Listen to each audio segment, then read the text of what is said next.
नया दिन, नई खबर, हर बड़ी खबर पर हमारी नजर, खबर जिसका हम पर, आप पर और देश की सियासत पर होगा असर। और इस बड़ी खबर के हर पहलू पर बजेगा नगाड़ा, क्योंकि यह है जनता का अखाड़ा। नमस्कार, मैं हूं आनंद नरसिम्हन।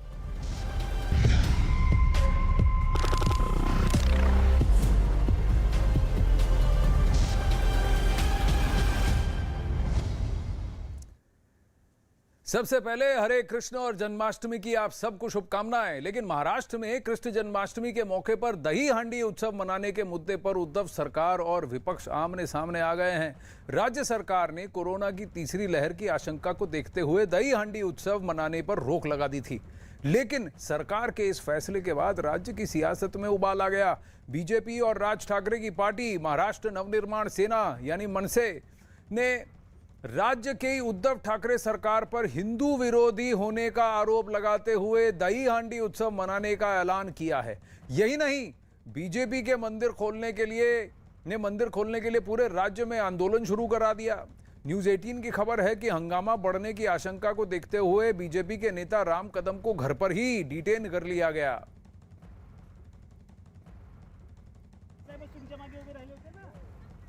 विनायक मंदिर के बाहर राम कदम स्वयं जाके आंदोलन करने वाले थे, लेकिन जो मुंबई पुलिस है वो उनके घर पर आकर उन्हें रोकती नजर आ रही है। साथ ही साथ उनके घर के बाहर पुलिस का भारी बंदोबस्त है। तो चलिए राम कदम जी से ही पूछते हैं, आखिरकार आप घर पे पुलिस आई थी, पुलिस ने आपको विनती की कि आप ना जाएं सिद्धिविनायक मंदिर, आपके जो कार्यकर्ता हैं वो भी घर पे ही मौजूद हैं और यहीं से आप लोगों ने आंदोलन की शुरुआत कर दी है, तो क्या कहेंगे? देखिएगा, ये महाराष्ट्र की जो ठाकरे सरकार है, वसूली सरकार, ये डरपोक सरकार है। हमने कतई नहीं कहा कि मंदिरों के बाहर भीड़ इकट्ठी की जाए। हमने कहा कि जिन्होंने 2 वैक्सीन के डोज लिए हैं, जैसे बियर बार को आपने खोलने के लिए नियम बनाए, शराब के ठेके खोलने के लिए नियम बनाए, वैसे ही नियम मंदिर खोलने के लिए बनाइए। ऑनलाइन उनको पासेस दीजिए। दिन भर में हज़ारों लोग के दर्शन नहीं हो सकते, पर 100, 200, 500 लोग के दर्शन होंगे, सामाजिक दूरी के साथ होंगे। तो उसमें ठाकरे सरकार को क्या आपत्ति है? यदि आप अन्य धर्मों के यदि कोई त्यौहार आते हैं, आधी रात को मंत्रालय खोलते हो, ज़रूर खोलना चाहिए। हम सभी धर्मों का सम्मान करते हैं, पर हिंदू धर्म का त्यौहार आता है, दही हांडी आती है, मटकी आती है, या मंदिर खोलने की बात आती है, तो एयर कंडीशन बंगलों में बैठ करके ये महाराष्ट्र की राजगद्दी कहती है कि सबूरी रखो, संयम रखो। शंकर मंदिर कांदिवली से विवेक गुप्ता हमारे साथ हैं, लेकिन सबसे पहले अभिषेक पांडे के पास चलते हैं जो सिद्धिविनायक मंदिर पर हैं, और शैलेश पांडे जो शिव से कई सारे पॉलिटिकल पार्टीज के नेताओं से भी हम यहाँ आज अखाड़ा में बात करने की कोशिश करेंगे। लेकिन सबसे पहले अभिषेक, एक बात बताइए, सिद्धिविनायक मंदिर के बाहर आज क्या है? क्या बंदोबस्त किया गया है? लोगों को आने दिया जा रहा है? दही हंडी कार्यक्रम का आह्वान जो है बीजेपी ने भी दिया, मनसे ने भी दिया। देखिए आनंद, सिद्धिविनायक मंदिर हो या मुंबई के कई सारे मंदिर जहां पर आंदोलन हो रहा है या नहीं हो रहा है, सारे मंदिरों को क्लोज किया गया है। सिद्धिविनायक मंदिर के बाहर की तस्वीरें भी कुछ इसी तरीके से हैं जैसे बाबुलनाथ मंदिर के बाहर की तस्वीरें हैं। ये देखिए, चारों तरफ बैरिकेडिंग की हुई है, कहीं पर किसी को जाने आने की इजाज़त नहीं हुई है। और कोविड को देखते हुए फिलहाल यहाँ पर ये कहा गया है कि कोई भी व्यक्ति अंदर नहीं जा सकता। अमूमन यही हाल मुंबई के अलग अलग हिस्सों का है, लेकिन अगर तस्वीर आपको दिखाएं तो ये बाबुलनाथ मंदिर के बाहर का नज़ारा है, जहां पर अभी कुछ देर पहले बीजेपी के बड़े नेता सुधीर मुनगंटीवार यहां से आंदोलन करके गए हैं। बावजूद इसके यहां पर चारों तरफ आप देखिए कि पुलिस का पहरा है और फिलहाल मंदिर के भीतर जाने की इजाज़त नहीं है किसी को।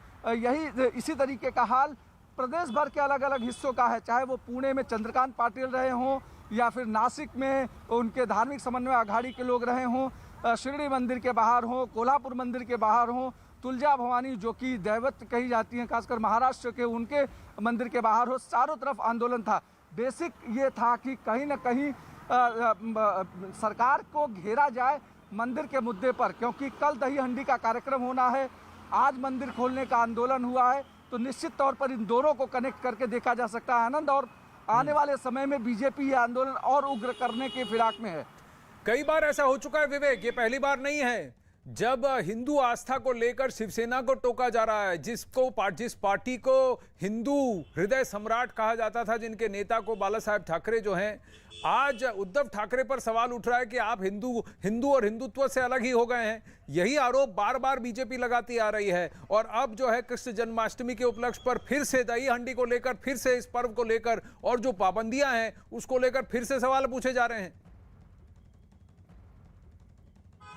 बिल्कुल सही कहा आनंद। देखिए, इस बार जो जितने बीजेपी के बड़े नेता हैं वो साफ साफ कह रहे हैं और खुलकर कह रहे हैं कि जो उद्धव ठाकरे का हिंदुत्व का मुद्दा था वो बिल्कुल झूठा है, क्योंकि जिस तरीके से महाराष्ट्र में ऑलमोस्ट सब कुछ खोल दिया गया है, रेस्टोरेंट बार सब कुछ खोल दिए गए हैं, लेकिन कोविड रूल्स के हिसाब से। लेकिन महाराष्ट्र में अभी भी जो कोविड रूल्स के हिसाब से जितने भी धार्मिक स्थल है वो पूरी तरह से बंद रहेंगे। अब बीजेपी को लेकर इसके पूरा एक मुद्दा मिल गया है कि कम से कम जो बड़े बड़े फेस्टिवल्स होते हैं खासकर हिंदुओं को लेकर, उनके लिए मंदिर और ये सब चीजें खोल देनी चाहिए। ये देखिए, मैं आपको विजुअल्स दिखाना चाहूंगा आनंद। देखिए, ये किसी छावनी के विजुअल्स नहीं है, बल्कि ये मुंबई के शंकर मंदिर है, उस मंदिर के विजुअल्स है। देखिए, मंदिर को किस तरीके से पूरा कॉर्डन ऑफ कर दिया गया है, बैरिकेड्स लगा दिए गए हैं और मंदिर के अंदर के जो डोर है वो पूरी तरह से बंद कर दिया गया है और डोर के बाहर बाकायदा 3 से 4 पुलिसकर्मी मौजूद है ताकि कोई भी बीजेपी वाले लोग हैं वो यहाँ पर मंदिर के अंदर ना आ पाए। तो आप समझ सकते हैं कि ये एक मंदिर को लेकर इतनी ज्यादा सिक्योरिटी की गई है कि लोग यहाँ पर परिंदा भी पर नहीं मान सकता है। बाकायदा SRPF की बड़ी बड़ी वैनें यहाँ पे मौजूद कर दी गई हैं कि इन केस अगर बीजेपी के लोग या कार्यकर्ता बड़ी तादाद में आते हैं तो उनको डिटेन किया जाके। और इसी के साथ बाकायदा देखिए, पुलिस के जो आला अधिकारी हैं वो अभी भी मौके पर मौजूद हैं, पुलिस की वैन मौजूद है। विवेक, मैं जल्दी से आपसे जानना चाहता हूं कि अगर बीजेपी ने आह्वान नहीं दिया होता तो क्या कोई प्लान था कि आज मंदिर को खोले जाएं? आज जो अस्थाई हैं, जो दर्शन करने आना चाहते थे, क्या उनके लिए मंदिर खुले रखने का कोई प्लान था या मंदिर वैसे भी बंद ही होने वाले थे? देखिए आनंद, जितने भी धार्मिक स्थल हैं पूरे महाराष्ट्र में उसको कोविड की वजह से बंद रखा गया है। ये महाराष्ट्र सरकार का फैसला है। महाराष्ट्र सरकार ने साफ तौर पर कह दिया है कि भीड़ ना हो, कोविड के नंबर ज्यादा ना बढ़े, इसलिए मुंबई समेत पूरे राज्य में जितने भी धार्मिक स्थल है, चाहे मंदिर, मस्जिद, गुरुद्वारा, जितने भी धार्मिक स्थल हैं उसको बंद किया जाए। उसको लेकर बीजेपी की मांग है कि धार्मिक स्थल को खोला जाए, खासकर मंदिर को लेकर। तो फिर मैं अभिषेक से ये जानना चाहूंगा, अभिषेक, जब बकरीद हुई थी तो क्या पाबंदियां थी? मस्जिदों में लोगों को जाने दिया गया था, दरगाह खुले गए थे या सब बंद थे? क्योंकि बीजेपी का आरोप है कि सिर्फ हिंदू जो त्योहार हैं उस वक्त ये पाबंदियां लगाई जाती हैं, वरना बाकी त्योहारों के लिए ढील दी जाती है। देखिए, ऐसा कुछ नहीं है आनंद, क्योंकि बकरीद हुई थी और सामने कई सारे त्योहार आकर गए, लेकिन सरकार का प्रोटोकॉल जो था कि लोग अपने घरों पर रहें, अपने घरों पर त्योहार मनाएं, फिलहाल लोग बाहर न निकले। और ठीक उसी तरीके से हिंदू त्योहारों के लिए भी हुआ है। लेकिन अब बीजेपी को ऐसा लगता है कि कहीं न कहीं सामने चुनाव है 6 महीने बाद, और थाने म्यूनसिपल कॉरपोरेशन हो या मुंबई म्यूनसिपल कॉरपोरेशन, दोनों जगह एक बड़ा महानगर पालिका है। और ऐसे में सरकार को दही हंडी के उत्सव के बात पे हो या मंदिर के मुद्दे पर, दोनों पे घेरा जा सकता है। क्योंकि देश के दूसरे हिस्सों में मंदिर खुले हैं तो महाराष्ट्र में क्यों नहीं खुले हैं, यही आरोप बीजेपी लगातार सरकार पर लगा रही है। लेकिन अभिषेक, एक बात है कि अगर बाकी सब कुछ खुल गया है तो फिर धर्मस्थल क्यों नहीं, यह भी सवाल पूछा जा रहा है। देखिए, सरकार जो कर रही है लगातार वो केरला का हवाला दे रही है कि केरला में इस समय 30,000 से ज्यादा केसेस बढ़े हैं। दूसरी लहर जब हुई थी तब उस समय महाराष्ट्र दूसरे नंबर पर था केरला के बाद। अब केरला में जब पीक पे लहर पहुंच रही है तो निश्चित तौर पर महाराष्ट्र में उसका असर पड़ेगा। और सरकार ने केंद्र सरकार की उस चिट्ठी का भी हवाला दिया है जिसमें कहा गया है कि दही हंडी हो या गणेशोत्सव, इस तरीके से जो त्यौहार हैं उनको फिलहाल अवॉइड किया जाए, नहीं तो केसेस बढ़ सकते हैं। और सरकार उसी चिट्ठी को कल रिवील करके कहीं ना कहीं बीजेपी को भी घेरने की कोशिश की है कि अगर वो केंद्र सरकार की बात नहीं मान रहे हैं तो क्या वो बीजेपी की या प्रधानमंत्री मोदी की भी बात नहीं मान रहे हैं। तो कहीं ना कहीं बीजेपी का तर्क क्या है, मनसे का तर्क क्या है, उनसे भी जानेंगे। अभिषेक, विवेक, बने रहिए हमारे साथ। वहीं महाराष्ट्र सरकार की पाबंदी के बावजूद आज ठाणे में राज ठाकरे की पार्टी मनसे के कार्यकर्ता दही हंडी उत्सव के लिए स्टेज तैयार करने में जुट गए, जिसकी जानकारी मिलने पर पुलिस वहां पहुंची और उन्हें स्टेज बनाने से रोक दिया, जिससे नाराज होकर मनसे के कार्यकर्ता वहीं धरने पर बैठ गए, जिसके बाद पुलिस ने कई कार्यकर्ताओं को हिरासत में भी ले लिया। पर बैठे हैं और आप देख सकते हैं तस्वीरों में कि क्या कहना चाहेंगे आप? देखिए, महाराष्ट्र में उद्धव जी सिर्फ हिंदुत्व का नाटक करते हैं, उनमें हिंदुत्व 0% बाकी रह गया है, बराबर है। आप देखेंगे तो अभी नारायण राणे की जनयात्रा रैली हुई, कल रात को भी उनके शिवसेना के शाखा के बाहर 200 लोग थे। हम लोग 50 लोग लेके करने के लिए देख रहे तो हमको मना किया जाता है, बराबर है। उन्होंने जो नारायण राणे के घर के बाहर तमाशा किया वो चला, थाना में इधर तमाशा हुआ, शिव से बीजेपी के ऑफिस के बाहर वो चला, और दही हांडी नहीं चल सकती आपको। हम दही हांडी करेंगे, हम थाम है, नहीं तो मैं अभी से यहाँ अनशन पे बैठ जाऊंगा। हमारे महाराष्ट्र के सब जितने भी नेता लोग हैं वो मंडप मैदान में आ रहे हैं। कल सवेरे राज ठाकरे साहब भी यहाँ आएंगे। पुलिस का क्या दावा? पुलिस क्या वो बेचारे उनका काम कर रही है कायदा सुव्यवस्था का, लेकिन अगर इन्होंने मुझे नहीं करने दिया तो मैं यही मंडप पे आज अनशन शुरू कर दूंगा। बाकी त्योहार हो रहे हैं ना, तो हम लोग का हिंदुओं का त्योहार के बारे में क्यों आप लोग बार बार प्रादुर्भाव बढ़ने वाला है, कोरोना बढ़ने वाला है, बाकी जगह पे ने ये लोग का मीटिंग चलता है, ये लोग का मंत्री लोग का मीटिंग सब चलता है। हम लोग का कुछ त्यौहार नहीं मनाना चाहिए। हम लोग हमारे त्यौहार के ऊपर त्यौहार मनाएंगे, उसके ऊपर हम लोग ठाम हैं। धरना के लिए कोई पाबंदी नहीं, भीड़ जमा करने के लिए पॉलिटिकल राजनीतिक अगर उल्लू सीधा होता है तो कोई पाबंदी नहीं, पर धर्मस्थल पर और धर्म पर्व मनाने में क्यों पाबंदी, ये सवाल पूछे जा रहे हैं मनसे और बीजेपी द्वारा। महाराष्ट्र में दही हंडी उत्सव पर पाबंदी लगाने के लिए बीजेपी ने राज्य सरकार को निशाने पे लिया, तो शिवसेना ने भी कोरोना की रोकथाम के लिए केंद्र की ओर से जारी दिशा निर्देशों का हवाला देकर बीजेपी को घेरने की कोशिश की। भगवान कृष्ण के जन्म का ये उत्सव है वह मनाया दिया जाए पारंपरिक तरीके से। भीड़ जुटाना और भीड़ जुटा करके ये जो कोरोना की महामारी है उसे फैलाना, ये हम कतई नहीं चाहते। पर महाराष्ट्र की हिंदू विरोधी उद्धव सरकार हमें इसके लिए भी अनुमति नहीं देंगी।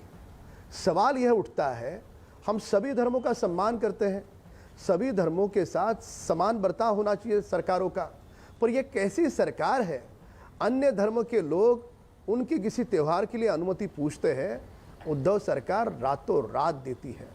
पर हिंदुओं के त्यौहार आते हैं तो एयर कंडीशन बंगलों में बैठ करके हमें सबूरी की नसीहत दी जाती है। अन्य धर्मों को अनुमति देते समय ये इनकी सबूरी कहाँ जाती है। हम केवल और केवल इतनी ही मांग कर रहे हैं कि परंपरा के तहत भीड़ न इकट्ठा करते हुए, पूरे नियमों का पालन करते हुए हमारे भगवान कृष्ण के जन्म का उत्सव हमें मनाने की अनुमति दे। पर ठाकरे सरकार न सुनने को तैयार है, न ठाकरे सरकार को इस पर कोई निर्णय लेना है। निर्णय नहीं लेना, यही विगत 2 वर्षों से उनका निर्णय है। दूसरी ओर देखो कैसी विडंबना है, महाराष्ट्र में सब कुछ खुल गया पर मंदिर नहीं खुले। हम मंदिरों के बाहर भी भीड़ नहीं चाहते। जिस प्रकार से रेलवे में आपने 2 वैक्सीनेशन जिसने लिए हैं उनको रेल की यात्रा में सफ़र करने की अनुमति दी, क्या वैसा नियम मंदिरों में दर्शन करते समय नहीं लग सकता? इसके पूर्व भी मंदिर खुले थे, ऑनलाइन लोग पास ले रहे थे, पास लेकर मंदिरों में जाके दर्शन कर रहे थे। भीड़ इकट्ठा करने की बात हम नहीं कह रहे। हम मान के चलते कि हजारों लोग नहीं, कुछ लोग तो दर्शन कर पाएंगे। पवित्र मास चल रहा है, पर ठाकरे सरकार ने बियर बार खोलने के लिए नियम बनाए, शराब के ठेके खोलने के लिए नियम बनाए। हम यही मांग कर रहे हैं, उन्हीं नियमों के तहत भले दिन में 100 नहीं 200 नहीं, जो भी कम से कम लोग दर्शन कर सके, तो उनके श्रद्धा को, आस्था का ये कब करेगी सम्मान ठाकरे सरकार? केरला में 30,000 से ज्यादा मरीज पाए जा रहे हैं। एक तरफ आप देखिए कि कोरोना अपना रूप बदल के डेल्टा वायरस के रूप में जा रहा है और इनको आपदा में अवसर सूझता है।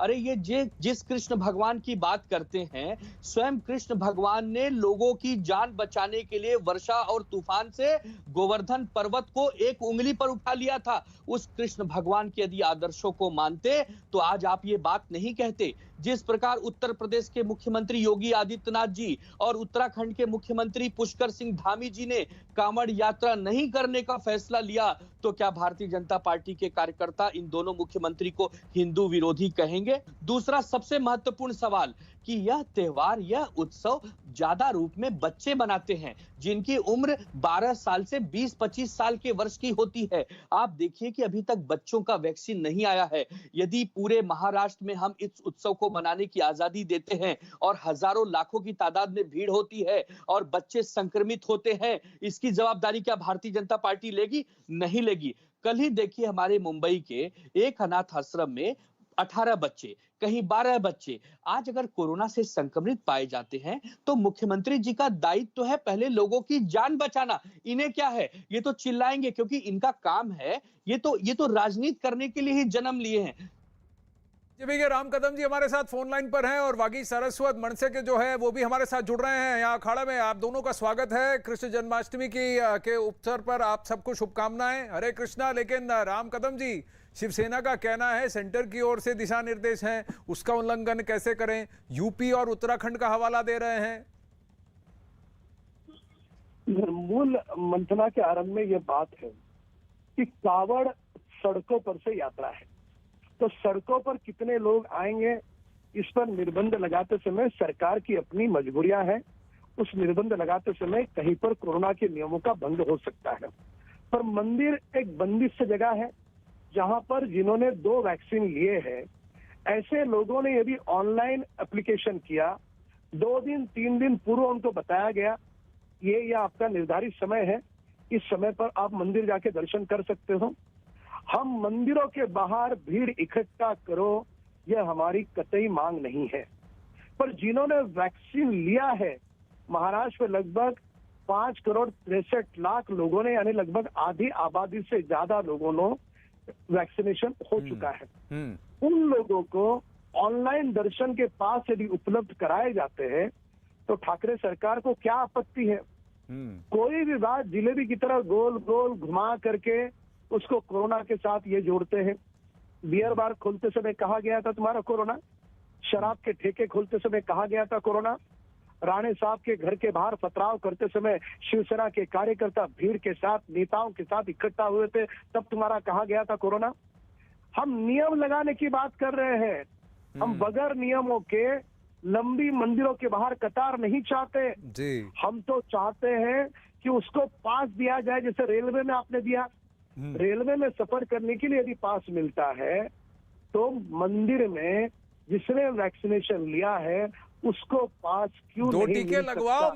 मंदिर में प्रवेश पाओ। ये तो बहुत सिंपल सा फॉर्मूला बता रहे हैं राम कदम जी आप। लेकिन वागीश जी एक सवाल ये है कि धरना अलाउड है लेकिन धर्मस्थल पर जाना अलाउड नहीं, पर्व मनाना अलाउड नहीं।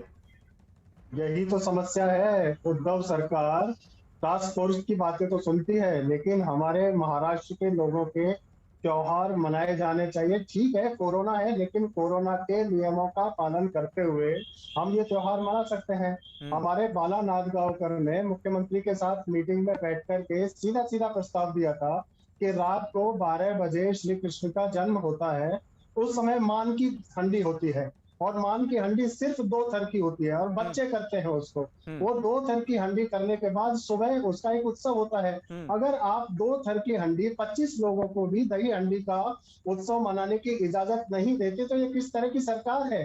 अबू आदमी को तलवार के नोक पर के बर्थडे जन्मदिन मनाने की इजाजत दे दी जाती है। शिवसेना के देवराव लाडे की शादी में हजारों लोगों और मंत्रियों को आने की इजाजत दे दी जाती है, लेकिन जो हमारे हिंदुओं का त्योहार है, हमारा जो महाराष्ट्र का पर्व है दही हंडी, उसे मनाने की एक सीधी सी सिंपल सी इजाजत मांगी जा रही है कि 2 थर की इजाजत तो दीजिए, हमें हमारे मान की दही हंडी तो खेलने दीजिए, लेकिन उसके लिए भी इजाजत नहीं है। उद्धव ठाकरे के पास अपना दिमाग नहीं है क्या? टास्क फोर्स ही सारा कुछ चलाती है। लेकिन बागी जी एक और चीज जब नारायण राणे के घर के बाहर हजारों की संख्या में शिव सैनिक इकट्ठे होते हैं तब कोरोना नहीं होता है, तब टास्क फोर्स नहीं होती है। दही हंडी मनाने के लिए टास्क फोर्स आ जाती है। उद्धव ठाकरे पर वागी जी एक चीज आप भी मानेंगे।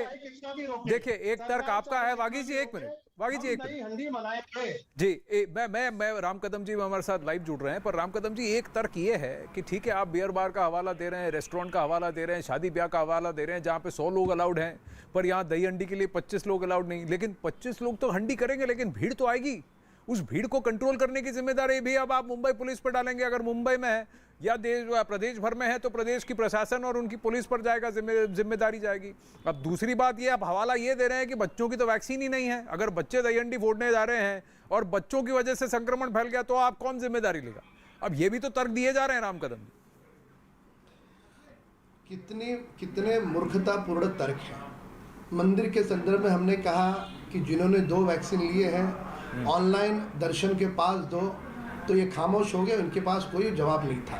यानी मंदिर जानबूझ करके अहंकार के नाते नहीं खोल रहे, ये स्पष्ट हो गया। अब मैं दही हांडी का बता दूं, भगवान कृष्ण के जन्म का ये उत्सव है। हम नहीं चाहते वहाँ पर भीड़ आए। परंपरा के तहत, संस्कृति के तहत सरकार नियम बनाए, इसमें बच्चे हिस्सा नहीं लेंगे, हम स्वागत करेंगे। सरकार नियम बनाए, वहाँ पर केवल कोई भी एक के ऊपर पिरामिड नहीं बनेगा। एक ही जो व्यक्ति है धर्म के विधि विधान के तहत वो मटकी फोड़ी जाएगी। वहाँ पर 5 लोग होंगे, 5 के ऊपर नहीं होगा, 10 लोग होंगे, 10 के ऊपर 11 नहीं होगा। जो भी लोग होंगे उन्होंने 2 वैक्सीन लिए हैं, नहीं लिए हैं, जो नहीं लिए हैं वो उसमें हिस्सा नहीं लेंगे। आप कोई भी नियम बनाइए, हम स्वागत करते हैं जी, पर तुम नियम नहीं बनाओगे, बार के लिए नियम बनाओगे।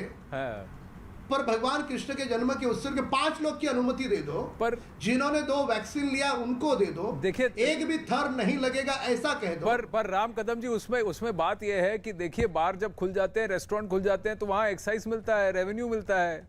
यहाँ दही हंडी अगर करने जाए तो फिर उनको सरकार को क्या मिलेगा? ये तो लोगों की आस्था का विषय है। अब वो यूपी उत्तराखंड का हवाला दे रहे हैं, लेकिन यूपी उत्तराखंड में मंदिर शिवालय तो खुले हैं।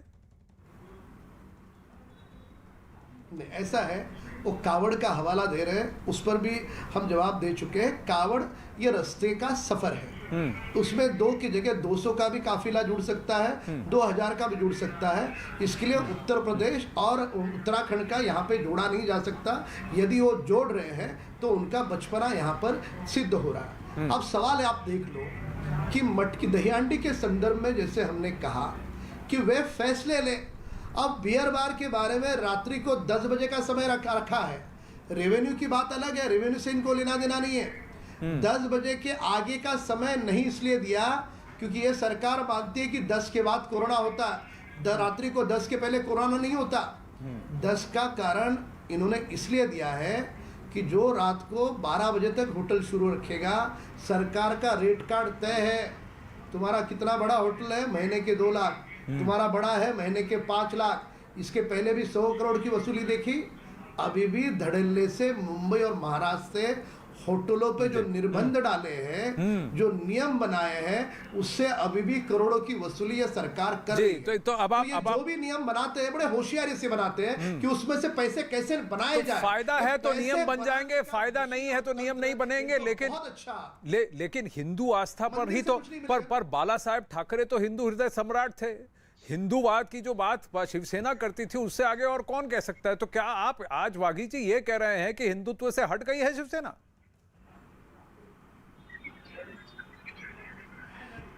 देखिए, आज तो ये ताजिया की सरकार है ना।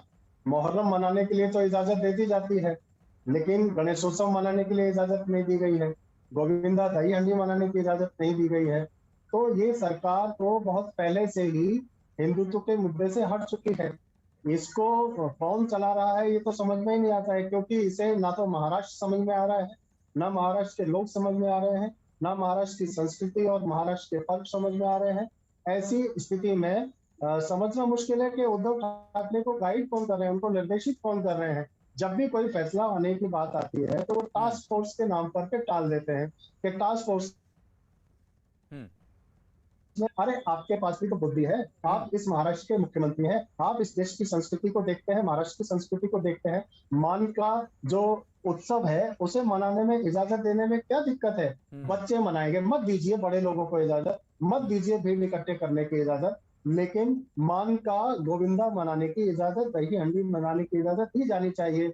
सिर्फ एक बच्चे के ऊपर 2 बच्चे खड़े हो जाए, 4 बच्चे दही हंडी मना करके अपना मान का उत्सव मना सकते हैं। अगर निर्बंधों के साथ भी इजाजत दी जाती तो मुझे लगता है कि इसमें कोई आपत्ति नहीं होती थी, लेकिन ऐसा सोचना नहीं है। सिर्फ टास्क फोर्स के नाम पर, कोरोना के नाम पर एक धड़ा पर फोड़ देना है और एक ट्रेंड इजाजत भी तो नहीं देखा देना गया, है। एक ट्रेंड भी एकदम तो देखा गया सावधानी राम से कदम जी की इजाजत केरल में दी जब तब इनका कोरोना का देखिए राम कदम जी, मेरा ब्रेक का समय हो गया लेकिन मैं जल्दी से जानना चाहूंगा, केरल में हमने देखा कि जब ओणम पे छूट दी गई, उससे पहले मोहर्रम पे छूट दी गई, केसेस स्पाइक हो गए। उन्होंने केरल सरकार ने, लेफ्ट सरकार ने कहा कि देखिए जान और जहान दोनों का हमें देखना पड़ेगा, इसीलिए हमको खोलना पड़ेंगे सब कुछ, क्योंकि एस्टैब्लिशमेंट्स लोगों की आजीविका पर आघात हो रहा है।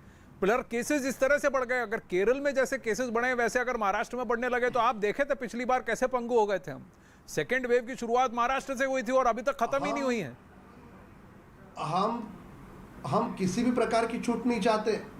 हम तो चाहते कि नियम इतने कड़क बनाइए, हम उसका स्वागत करेंगे। 1 घंटे में मुंबई के सिद्धिविनायक मंदिर में या शिरडी में 1 घंटे में तुम 50 लोग की अनुमति दो। एक आदमी बाहर चला जाए, उसके बाद दूसरे को लो, उनको सबको ऑनलाइन पास दो, कुछ तो आरंभ करो। कितने दिन मंदिरों को ताला लगाओगे? हम छूट देने की बात नहीं कर रहे हैं, हम कड़क नहीं और तेजी वाले नियम लाइए, उनका स्वागत करेंगे हम। जिन्होंने 2 वैक्सीन लिए हैं उनको ही दीजिए तो भी स्वागत करेंगे हम। मटकी के बारे में भी हम ये नहीं कह रहे कि भीड़ इकट्ठा करो, कहो कि घर के आंगन में करो, घर के परिवार के लोग ही रहे, बाहर का कोई नहीं आए, बिल्डिंग के कंपाउंड में करो, कुछ तो नियम लाओ। कोई निर्णय नहीं करोगे और लोगों को बताओगे यही हमारा निर्णय है और लोगों को केवल भयभीत करने का, डराने का, खुद एयर कंडीशन बंगले से बाहर निकलते नहीं और लोगों को डराने का काम करते हो। और हमेशा इनको तो एक माला भेंट करना चाहता हूँ 108 रुद्राक्ष की, और इनको मंत्र देना चाहता हूँ, केंद्र केंद्र केंद्र केंद्र केंद्र, गोमुख पे केंद्र केंद्र नाम का जाप करें हर विषय पे। पर एक समय पर केंद्र तो हिंदू आस्था हुआ करती थी शिवसेना के लिए, ये कह रही है बीजेपी और मनसे। राम कदम जी और वागीश जी बहुत बहुत धन्यवाद। अखाड़ा में लेंगे एक छोटा सा ब्रेक। अखाड़ा में आपका एक बार फिर से स्वागत है। रुक करते हैं अफगानिस्तान की ओर, जहां तालिबान ने पूरे अफगानिस्तान पर कब्जा जमा लिया है, लेकिन पंजशेर नाम का एक प्रांत है जहां तालिबान अब तक नहीं घुस पाया है। उसकी वजह है national resistance front of Afghanistan, जिसे NRF के नाम से भी जाना जाता है। पंजशेर में इसी संगठन के लड़ाकों ने तालिबान पर रोक लगा रखी है, उनको बाहर ही रखा है। न्यूज़ 18 के जावेद मंसूरी ने इसी संगठन के प्रवक्ता मोहम्मद फ़हीम दश्ती से खास बातचीत की। फ़हीम दश्ती ने पंजशेर के हालात पर, तालिबान से बातचीत और तालिबान के साथ टकराव पर भी लंबी बातचीत की। आइए आपको सुनाते हैं। फ़हीम साहब, न्यूज़ 18 इंडिया पर आपका बहुत बहुत स्वागत है। सबसे पहले हम समझना चाहेंगे कि अभी क्या ताज़ा हालात हैं पंजशीर के, क्योंकि आप लगातार मुकाबला कर रहे हैं तालिबान का। Thanks for having me. In fact, there was no any clash so far. Taliban did not attempted to break the war, and we are not willing to break the war. Our intention is to give a chance for negotiation and peace. We want to enter a very serious and deep and detailed negotiation with Taliban, as a result of which we are looking to ensure the future of Afghanistan as well as the future of the people of Afghanistan. We want to ensure the rights of the people of Afghanistan, rights of minorities, women's rights, freedom of, and the other values that we were fighting for it for last 40 years. Also, we want to reach an agreement based on which a government should be established, an inclusive, representative, participatory government should be established, the government which will be legitimate in front of the eyes of Afghans as well as in front of the eyes of the international community, a government which will be trusted by the people of Afghanistan, a government which will be responsive to the needs and demands of the people of Afghanistan, a government which will be able to bring social justice, to bring equality in Afghanistan. So we are already entering a negotiation with Taliban based on this vision. But if Taliban are not accepting this, and if they want to break the war, so we are ready to fight, not fight for Panjshir, not fight to defend Panjshir, but from Panjshir for the rest of the Afghanistan. Sir, are you negotiating with Taliban as you said? हम ये जानना चाहेंगे कि अभी क्या बातचीत हुई है, आप लोगों की बातचीत हो चुकी है, या अगर हुई है तो कितने दौर की बातचीत हुई है और किन शर्तों के साथ बातचीत हो रही है? From the first days that Taliban captured Kabul, we were receiving direct and indirect messages. And after a few days, they have sent a delegation to negotiate here with the leaders of the National Resistance Front of Afghanistan. And then 3 days ago, a delegation from our side was going to a neighboring province of Panjshir. We call it Parwan province, and the negotiations happened there. And after that, another delegation of Taliban came to Panjshir. So the negotiation is going on. I cannot go to the details. This is not the time to talk about the details. But there is no conditions from our side. There is a vision that I have already explained to you. We are entered the negotiations based on that vision.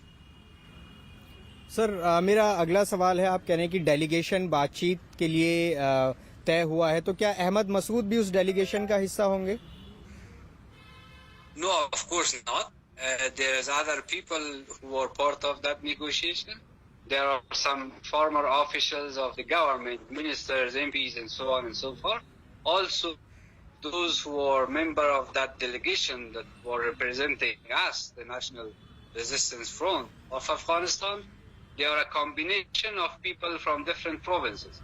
They are not only from Panjshir or not only Panjshiris.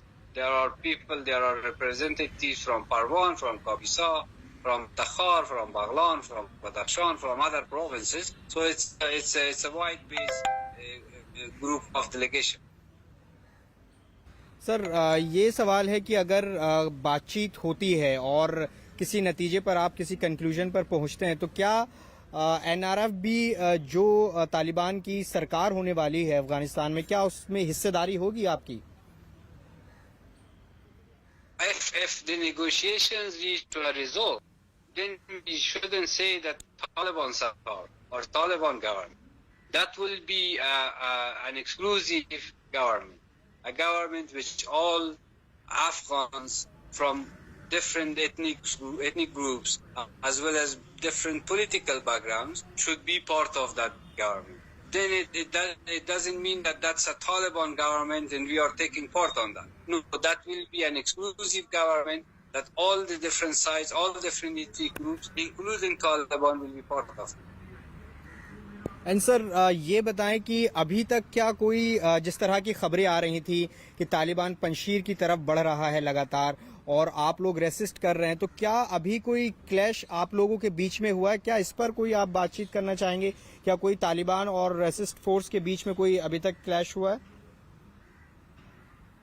I think there were some videos spread it in the national media as well as the international media that Taliban have entered Panjshir. No, that video is fake. Taliban even did not attempt to enter Panjshir, and this is why no clashes has been happened yet.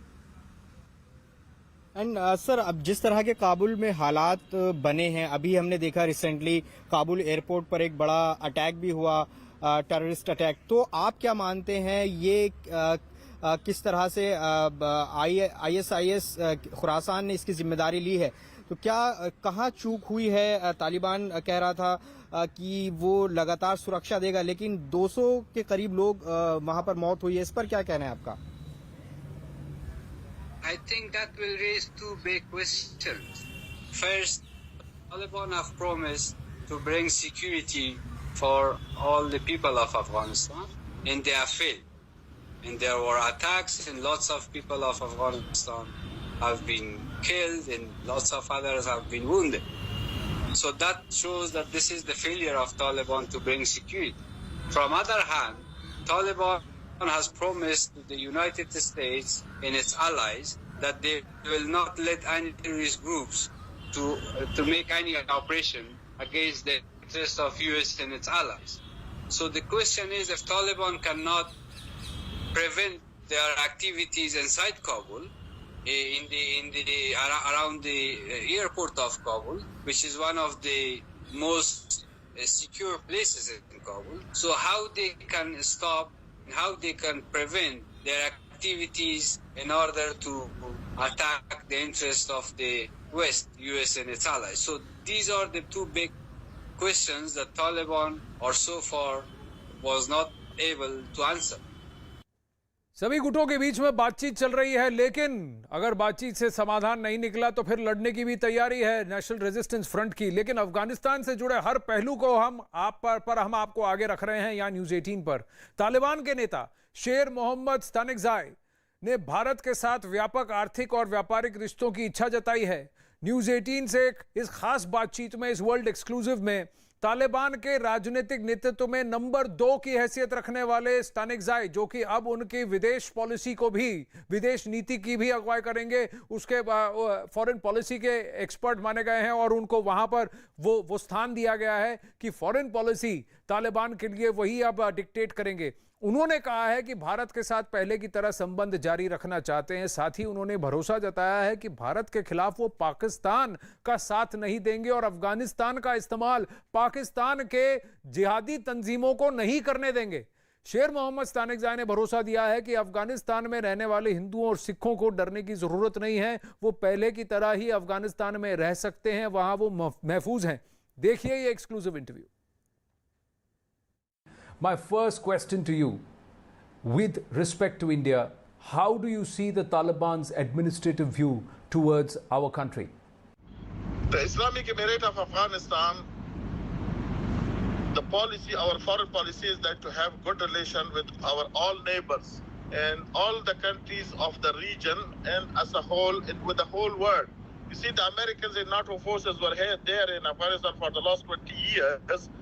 So after this page is over, when the American forces are withdrawing from Afghanistan, so we will have a friendly relation after this with America and NATO also. So we need them that they should come back and take part in rehabilitation of Afghanistan. Same goes to India also. We want to have close friendly relation and establish those relations which we had before, cultural relation, economical, and also other ties which we had with them, not only with India, but with all our neighboring countries, including Tajikistan, Uzbekistan, Iran, and Pakistan.